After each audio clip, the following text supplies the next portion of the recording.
Welcome to Commission Reviews Movies. We are at the last part of this trilogy. Now, this was very interesting. Fear Street 1666. The puzzle. This is the end of it. So, it's pretty much the same story told in all the three films. But the story is about revenge and love. You got 5 centuries of pent up energy, sexual energy, all kind of stuff. Mostly surrounded by the relationship between Sam and Dina. But really the romance is LGBT. It is. It's a beautiful romance story. Solomon Good made a deal with the devil to make sure that his life was good and his family for generations was good. He was just tired of being broke and struggling. Okay, so he thought he would make everything, his future and everything good. Good, G-O-O-D-E.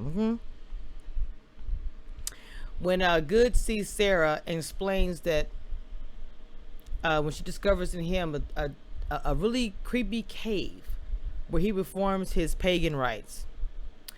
One person every few years got to pay a small price to pay, which means the names on the wall is a small price to pay that the good family lives very, very good, essentially. The deal goes like this. He looks for a soul to possess and does all the paperwork so that pretty much the evil gets to keep going, but through that one person. It's not fair. It's a regular person just walking around. Cyrus Miller, the pastor, Hannah's dad, Sarah's love of her life, it was the first one. When they walked in and saw that her dad was talking and mumbling and was weird, and the food was all dead and the flies was everywhere, and killed all of the kids. It's passed on through the inheritance by firstborn. Each firstborn has to do this ritual. A person starts murdering people and the curse continues. Well, good for them, bad for everybody else. Everybody thought it was all Sarah, and for years and years everybody thought Sarah was the one that did all that, and she wasn't.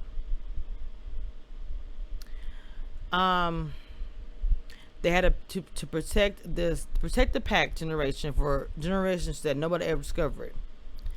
That's why to kill the Berman sisters, Christine, all that stuff, because she died first, was why it was so important. Once Nick Good dies, Sam is free from the enchantment. Okay, but she had to die first. That's why they go after Dina. Once Nick dies, Sam is free, and it just. Sarah Fear found out everything, but she couldn't do anything. In 1966, when all the bad things started happening with the preacher, the whole entire town assumed it was because, in fact, Sarah, they was out in the woods having a good time, her and her girlfriend. Now, of course, being LGBT, that wasn't a thing. 1960s, I'm sorry, 1960s. In 16, well, in both years, but in 1666, that was like some kind of witchcraft stuff. So because they was having fun and was getting frisky in the woods, everything's happening. The cows dying, all this. But it was Solomon doing all that crap with the devil. So when everything started going wrong in the village, it had to be Sarah's fault because she had an affair with a woman. It obviously had to be that, right? Solomon played on that. Act like he was being a hero by coming in there and killing the preacher. No. It was actually him, Solomon. So they started accusing her of being a witch. Even though Good was the one that was, Solomon wasn't really, I feel he was in love with her. The pastor ended up killing 12 kids, including his brother, Innocence. And Good response, who's innocent? Your neighbors are after you. They hate you. They curse your name. Ignorance runs rampant in fear in you. You surrender to it. They are afraid of you because they know you are different, and it's true. You are someone who refuses to abide by their rules, who asks for more from life. You are like me. Sarah, to me, no matter what she does, she's screwed. Good is obviously the trash. He's a bad dude. What he says is not true. Okay. It's crazy at the last scene of part 2 where it shows Good in the cop car stopping by the woods, because CB called him.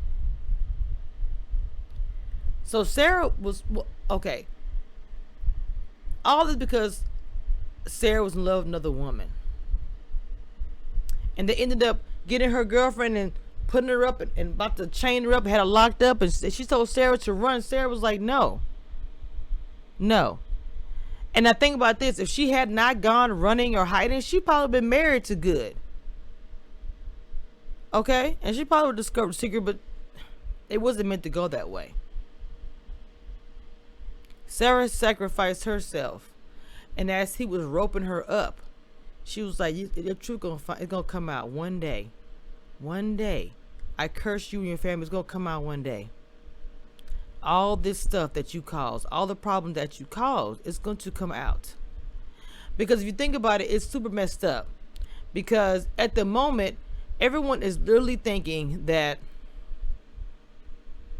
it's all Sarah. Sarah's evil. She caused all these problems. She caused the town to go crazy because she had a freaking, not an affair, because she was with another woman. So they put it on her as the reason why all these bad things are happening. Not true. See, Mr. Sheriff and his entire family have a good life because Solomon went back there and got the flower monster and worshiped to the devil and sacrificed all of these people. Now, I love part 2 because it reminds me of like Friday the 13th, stuff like that. 1666.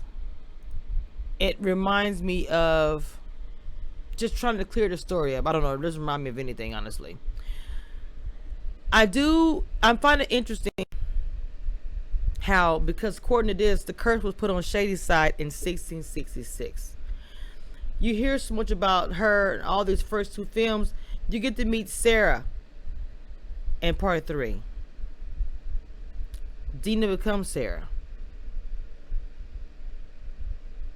The accent, the clothing, they did such a good job with this movie, I'm telling you right now. Now, of course, her woman is Hannah. She's also in the movie. Everybody is in the movie. Now, trick that party that Nick Good is actually Solomon Good. Okay. The English settlers they got a new life on American soil. And the young people of the settlement, they're doing things, that you shouldn't be doing like anybody else. But bad things are happening in town. A pig kills its young. The pig eats all the babies. Gross. Someone poisons the water supply, and even the pastor murders the town's children.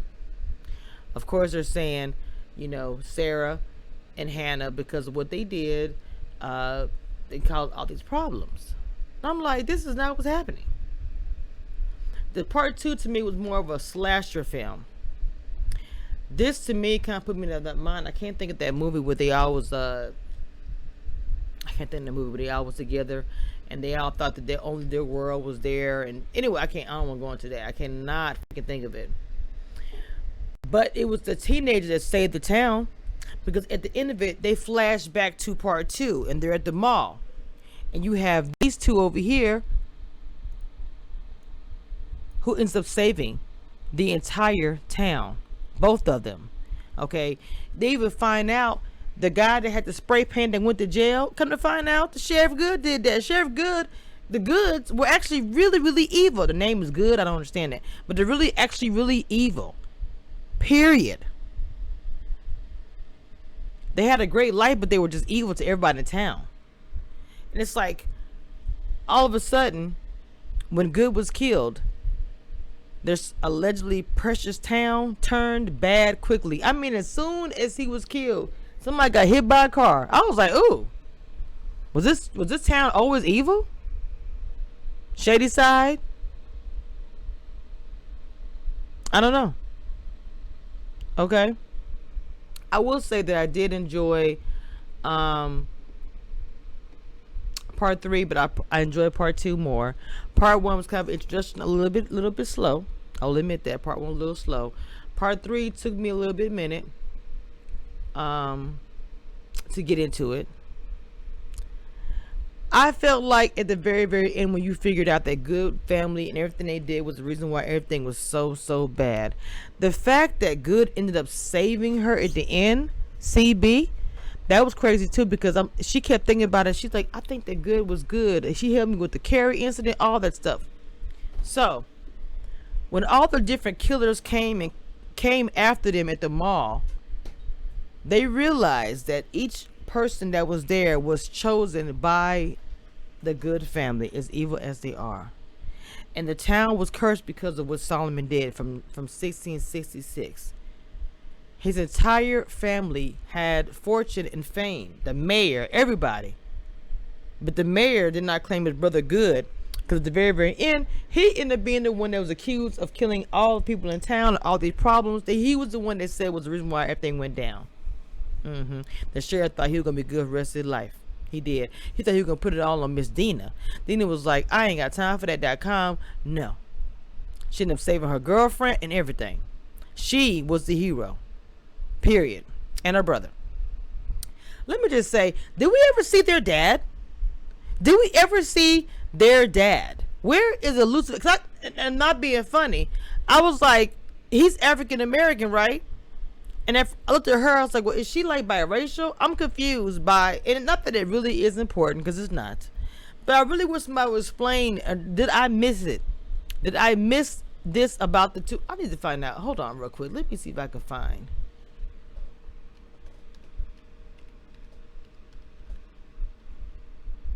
Oops. Hold on, y'all. Let me look real quick before we end this.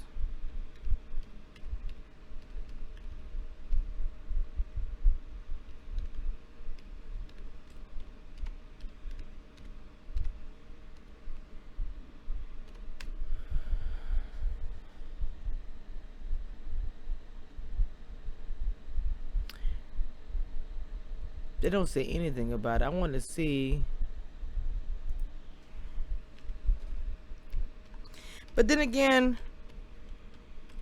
they show her dad on there, and maybe the mom was black. Hold on. Somebody already.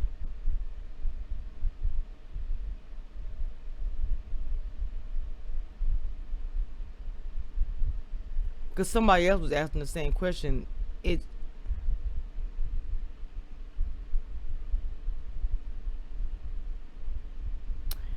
She's actually black. Afro-Irish father and a Portuguese mother. Wow. Okay. So, all right. This is off the topic. I'm assuming that the mother, probably the character they have for the mother, who is not alive. This is me speaking. I think the mother probably is black, and the dad is white. Okay, they show. Well, that was her. I mean, that was Sarah's dad. Technically, they never showed the dad in the entire picture. You saw a sign on the wall at the very end. You never see the dad. I'm just gonna see something.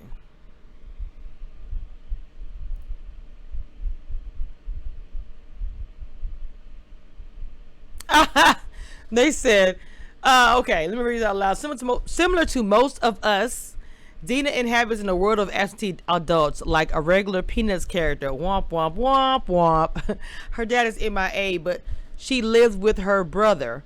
Josh spends a lot of time in chat rooms discussing Shady Side, long history of murderous rampages. Interesting. That's my opinion about it. I think that her dad is black. I mean, I'm sorry, her mom is black and her dad's white, and that it doesn't really matter. But I found it interesting that they had the LBGT in there, and they also had people of color. No one ever questioned it, but of course I did. I'm black, so of course I'm like, okay, your brother's black. What's happening?